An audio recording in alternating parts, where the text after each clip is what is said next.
प्रियजनों अंजनानंदनम है ये, मेरे प्रियजनों रघुपति प्रिय भक्तम है ये। तभी तो माता जानकी जी ने इन्हें 8 सिद्धियां दी। कितनी सिद्धियां दी? 8। अरिमा, महिमा, लघिमा, गरिमा, प्राप्ति, प्राकाम्य, ईशुत्व, वसत्व, ये 8 सिद्धियां हनुमान जी को दी हैं। क्यों? बहुत ही प्रिय हैं ये। 4 सिद्धियों पर चर्चा कर चुके। 5वीं सिद्धि हनुमान जी के पास में 5वीं सिद्धि है प्राप्ति। कौन सी है? बोलो बोलो बोलो बोलो बोलो। प्राप्ति का मतलब क्या होता? सर्वत्र गति। जिसे प्राप्ति नाम की सिद्धि प्राप्त होती है उसकी गति सब जगह होती। कहां होती है भैया? सब जगह। हनुमान जी को कहीं पर पासपोर्ट नहीं लेना पड़ता है। हम लोगों को बगल के देश में जाने के लिए भी वीजा पासपोर्ट लेना पड़ता। अपने बजरंगबली लंका में घुस गए विदाउट वीजा के। हाँ, कोई वीजा की जरूरत नहीं, कोई पासपोर्ट की जरूरत नहीं। क्यों? क्योंकि इनको प्राप्ति नाम की सिद्धि है। इस सिद्धि का प्रमाण कहीं पर भी इन्हें कोई रोक नहीं सकता। पाताल में चले गए, आकाश में चले गए। इसलिए तो हनुमान चालीसा में एक चौपाई आई,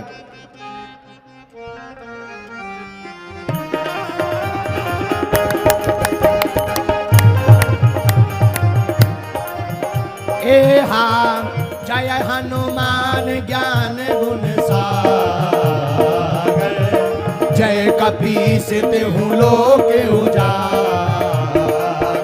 ए हा जय हनुमान ज्ञान गुण सागर, जय कपीस तिहुँ लोक उजागर।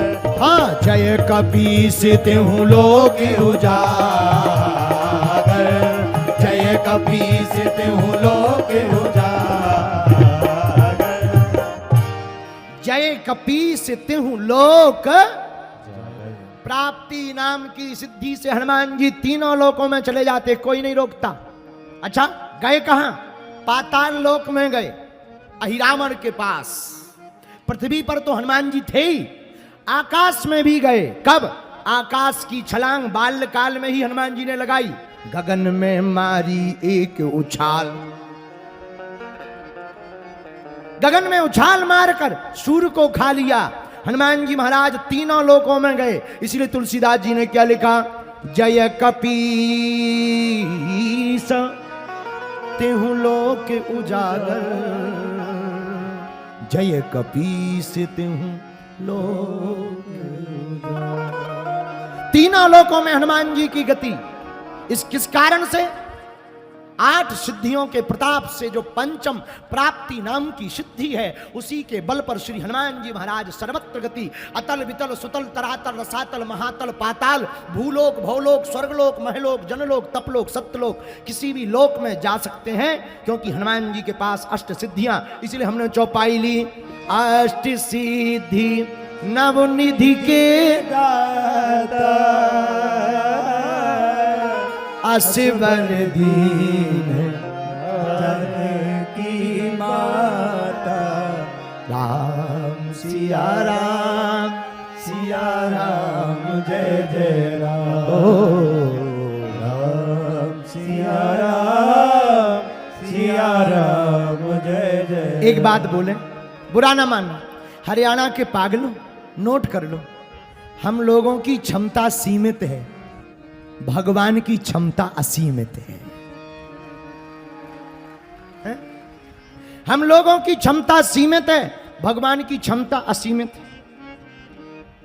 इसलिए हमें अपनी क्षमता से नहीं, भगवान की क्षमता के अनुरूप प्रार्थना, हमें अपनी क्षमता से नहीं मांगना चाहिए, भगवान पर छोड़ देना चाहिए। क्यों? हम लोग मांगेंगे तो अपनी क्षमता से। भूख वाला भोजन मांगेगा, प्यास वाला पानी मांगेगा, जिसके मकान नहीं है वो मकान मांगे। अच्छा, हम लोग मांगते ही 2 कौड़ी का है, मकान, गाड़ी, बंगला, पद, ऐश्वर्य, यश, कीर्ति, वैभव, निरोगी काया, और अगर लुगाई नहीं है तो घर वाली, बच्चे नहीं है तो बच्चे। इससे ज्यादा मांगते ही क्या? हलवा। अच्छा, एक कथा से तुम्हें बात समझ आ जाएगी। एक बार एक राजा भ्रमण पे गया, भ्रमण पे। रास्ते में उसका बटन टूट गया। राजा तो राजा, बटन टूटा तो मंत्री से कहा कि हमारा बटन टूट गया, कोई दर्जी हो तो लाओ। गांव में फंसे थे, गांव का एक दर्जी आया। उसने कहा आपकी आज्ञा हो हुक्म तो हम आपका बटन लगा दें। हाँ हाँ लगा दो, लगा दो। राजा के बटन को दर्जी ने लगाया। राजा ने कहा मांगो, कितना क्या चाहिए? दर्जी, सस्ता जमाना, 10 पैसे में बटन लग जाता था, 10 पैसे में।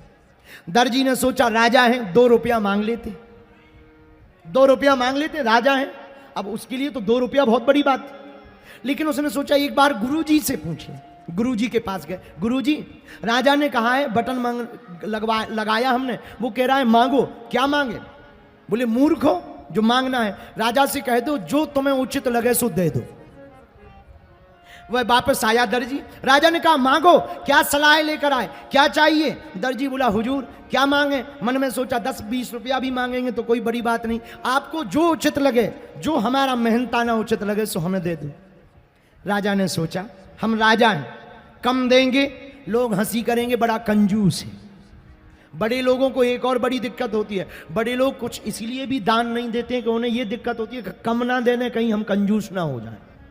हाँ, तो राजा ने कहा क्या कम देवे? तो राजा ने सोचा इसने काज और बटन तो लगाई है। बोले भैया हम तुम्हें 2 गांव का मालिक बना रहे हैं। इस कथा का भावार्थ यह है कि दर्जी अपनी औकात से मांगता तो 2 रुपया मांगता, और राजा के ऊपर छोड़ दिया तो 2 गांव का मालिक बन गया।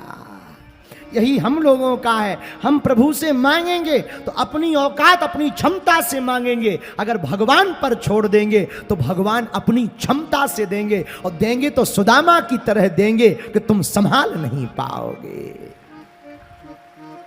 पर एक बात और, भगवान से मांगना क्या चाहिए, यह भी एक प्रश्न है।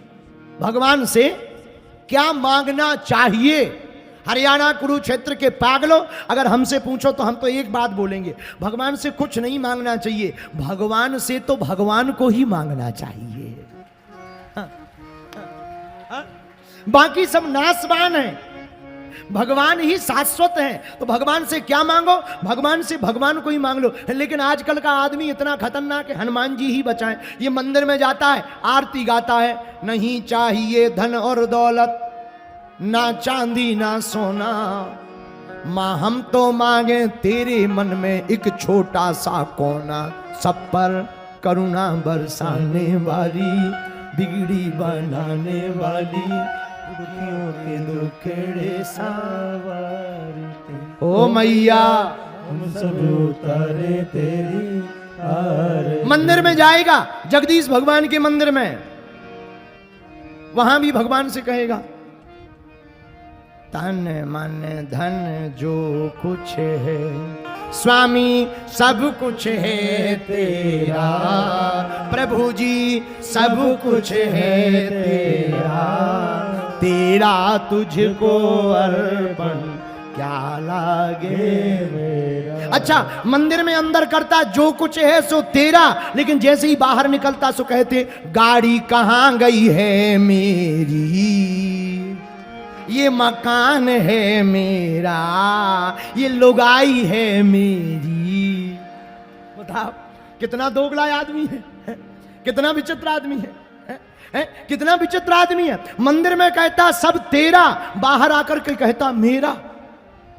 हमें तो बड़ी हंसी आती है। आजकल तो उल्टी आरती तो उल्टी होनी चाहिए, ऐसी होनी चाहिए आरती, बदल देना चाहिए। आज का जो जमाना है ऐसे होना चाहिए। तन मन धन जो कुछ है स्वामी सब कुछ है मेरा, पड़ोसी का भी है मेरा, मेरा मुझको दे दो क्या लागे तेरा।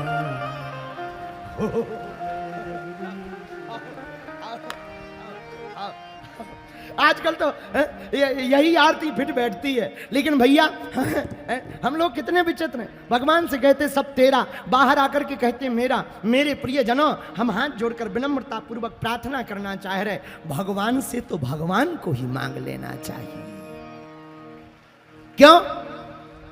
गुरु से गुरु को मांग लो, भगवान से भगवान को मांग लो। जब बैंक अपने बाप का होगा तो एटीएम का क्या करना?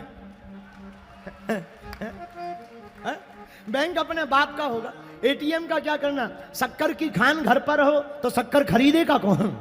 बोलो जय बजरंगबली। तो हनुमान जी के पास पांचवी सिद्धि है प्राप्ति। कौन सी सिद्धि है?